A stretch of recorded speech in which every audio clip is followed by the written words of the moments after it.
कहा जाता है डीएड और बीएड में लिखने का पार्ट बहुत अहम होता है और ये बात सच भी है क्योंकि जब प्रैक्टिकल एक्टिविटीज़ ये सारी चीज़ें लिखनी होती है तो स्टूडेंट्स को बहुत सारे जगहों से इंफॉर्मेशन कलेक्ट करनी पड़ती है और इसमें उनका बहुत सारा टाइम भी जाता है।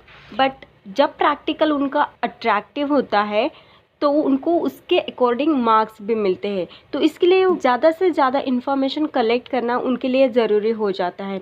तो ऐसे में सब लोग इधर उधर से इन्फॉर्मेशन कलेक्ट करने में लग जाते हैं और ज़्यादा से ज़्यादा प्रैक्टिकल को अट्रैक्टिव बनाने में, इनोवेटिव बनाने में लग जाते हैं क्योंकि उनके प्रैक्टिकल के सारे मार्क उनके प्रेजेंटेशन पे डिपेंड्स होते हैं। तो प्रैक्टिकल का प्रेजेंटेशन ऐसा होना चाहिए जो सामने वाला अच्छे मार्क्स देने पे मजबूर हो जाए। आज हम बात करेंगे बीएड सेकेंड ईयर कोर्स 201 के प्रैक्टिकल के बारे में। इसमें आपको 3 ऑप्शंस दिए जाते हैं जो कि है, फर्स्ट ऑप्शन है स्टडी ऑफ स्कूल मैनेजमेंट, जिसमें आपको लिखना है management of infrastructural resources in school. Second option होता है ऑर्गेनाइजेशन ऑफ एनी वन को curricular activity in school and prepare a report on its management and problems faced. Third option दिया जाता है preparation of an awareness program on various indiscipline problems faced in school. आपको इन तीनों में से कोई एक प्रैक्टिकल लिखना होता है जिसके लिए आपको होते हैं 50 मार्क्स। अगर आपका प्रेजेंटेशन अच्छे से अच्छा है तो आपको 40 to 50 के बीच में मार्क्स मिल सकते हैं। तो देखते हैं इसका प्रेजेंटेशन कैसे होना चाहिए और क्या क्या पॉइंट्स आपको इसमें इंक्लूड करने चाहिए। ये जो प्रेजेंटेशन मैं आपको दिखाने वाली हूँ ये एक बीएड स्टूडेंट का प्रेजेंटेशन है जो कि चेक किया हुआ है, बट आपको इसमें और एडिशन करके आपका प्रेजेंटेशन और बेहतर बनाने की कोशिश करनी है। तो इसका लिंक मैंने डिस्क्रिप्शन बॉक्स में ऑलरेडी दे रखा है, तो आप वहाँ से प्रेजेंटेशन को देख सकते हैं और आपके आइडियाज़ उसमें ऐड करके आपका प्रेजेंटेशन और भी बेहतर बना सकते हैं। तो चलते हैं प्रेजेंटेशन की ओर और प्रैक्टिकल की ओर, जो कि है study of school management, management of infrastructural resources in school है टाइटल पेज, जिसपे कि आपको कोर्स लिखना है।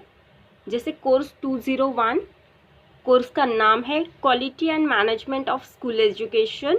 उसके बाद यहाँ पे ब्लैक एंड वाइट पिक्चर दिया है, आप कलरफुल पिक्चर्स का भी यूज़ कर सकते हैं।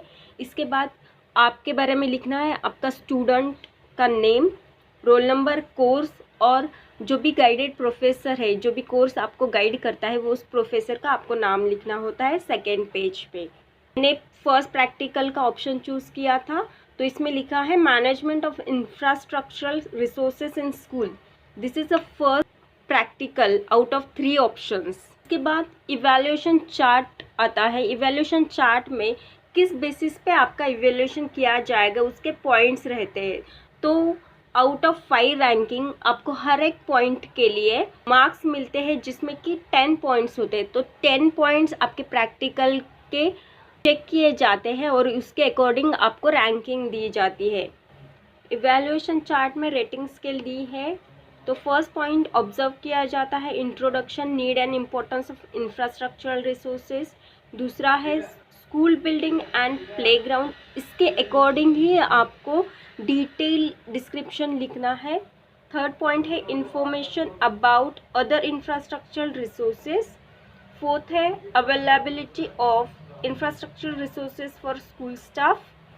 फिफ्थ पॉइंट है availability of infrastructural resources for school students. Sixth is availability of infrastructure resources related to health, cleanliness, ventilation and light. Seventh is availability of infrastructure resources for co-curricular activities and sports. 8 number point is maintenance and optimum use of all infrastructure resources.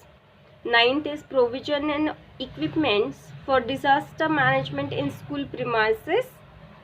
The last one is very important, suggestions and educational impression. So total आपको 10 points मिलते हैं और इसके according ही आपको पूरा ये जो प्रैक्टिकल है इसके बेस पे ही लिखना होता है। देखते हैं एक्चुअल प्रैक्टिकल में क्या आपका कंटेंट होना चाहिए। तो आप कहीं से भी इंफॉर्मेशन कलेक्ट करके, जैसे मैंने पहले बताया कि आप अपने प्रैक्टिकल को ज़्यादा बेहतर बना सकते हैं। तो इसमें एडिशन करके और इंटरेक्टिव और इनोवेटिव करके आप अपना प्रैक्टिकल लिख सकते हैं।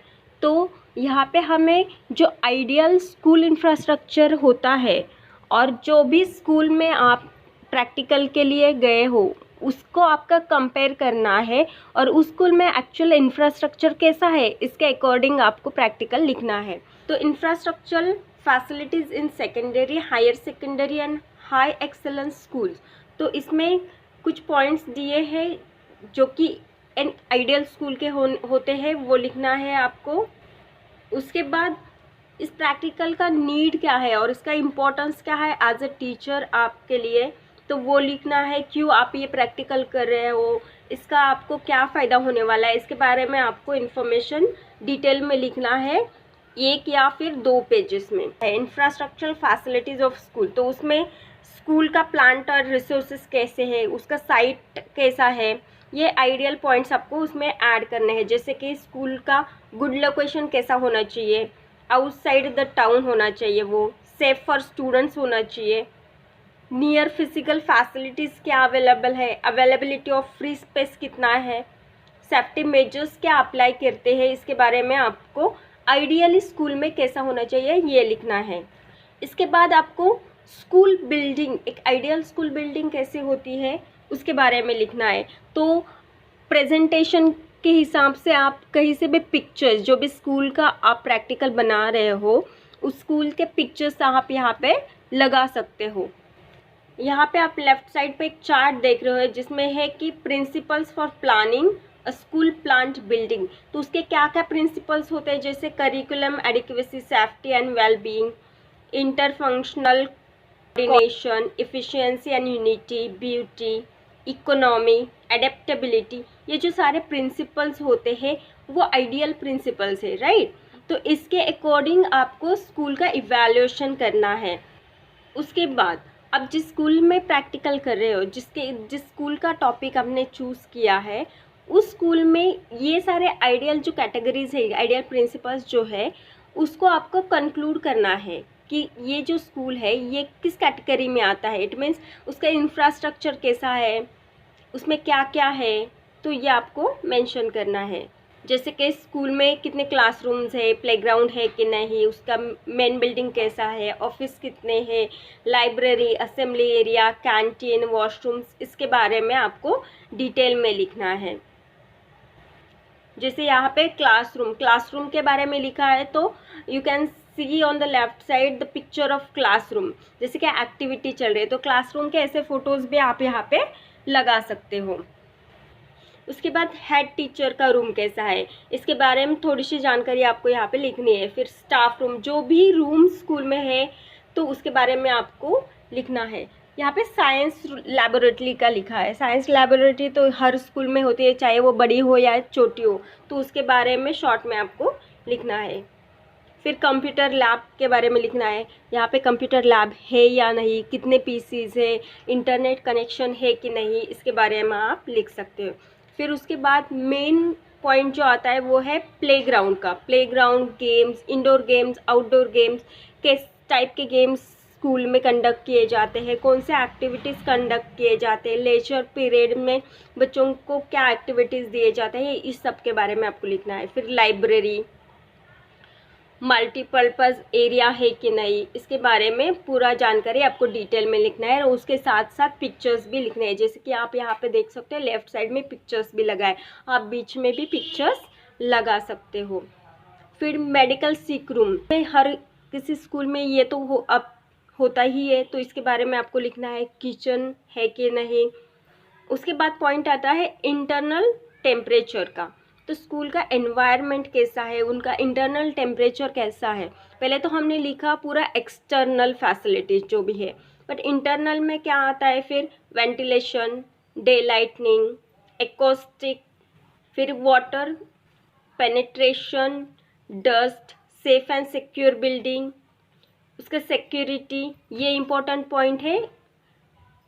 तो सिक्योरिटी में आता है health and clean environment, then water sanitization facility, composting and waste management. उसके बाद surveillance against harassment and abuse, fence कैसा है उसका, इसके बारे में लिखना है। फिर child and friendly environment, barrier free management, इसका मीनिंग के साथ साथ आपको आइडियल कैसा होना चाहिए ये भी लिखना है। फिर एक्यूसेस, स्पेशल नीड्स स्टूडेंट्स के लिए रूम है कि नहीं है, तो वो कैसा है, इसके बारे में शॉर्ट में लिखना है। फिर इक्वल एक्सेस, सारे स्टूडेंट्स को इक्वली पार्टिसिपेशन किया जाता है कि नहीं हर एक्टिविटी में, तो इसके बारे में भी लिखना है। फिर उसके बाद few categories where students require special educational needs, तो वो कौन सी कैटेगरीज है जहाँ पे स्टूडेंट्स को educational needs, special educational needs की ज़रूरत होती है।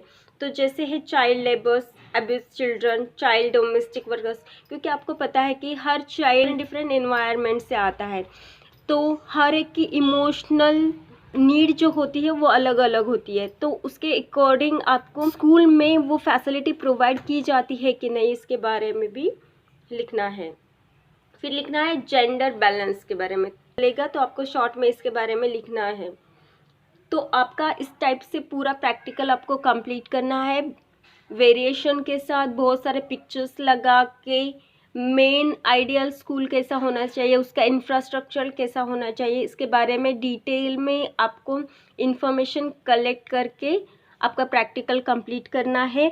ये एक आप एग्जाम्पल के तौर इसको ले सकते हैं, तो इस पे आपको काम करना है और अपना प्रैक्टिकल और बेहतर बनाने की कोशिश करना है। प्रैक्टिकल कंप्लीट हो जाने के बाद आपको जो भी स्कूल में आपने प्रैक्टिकल कंप्लीट किया है उस स्कूल का आपको सर्टिफिकेट लेना होता है, प्रिंसिपल रहेगी उससे वो सर्टिफिकेट साइन करके लाना होता है और ये प्रैक्टिकल के साथ अटैच करना होता है। तो इस तरह से आपको अपना प्रैक्टिकल कंप्लीट करना है।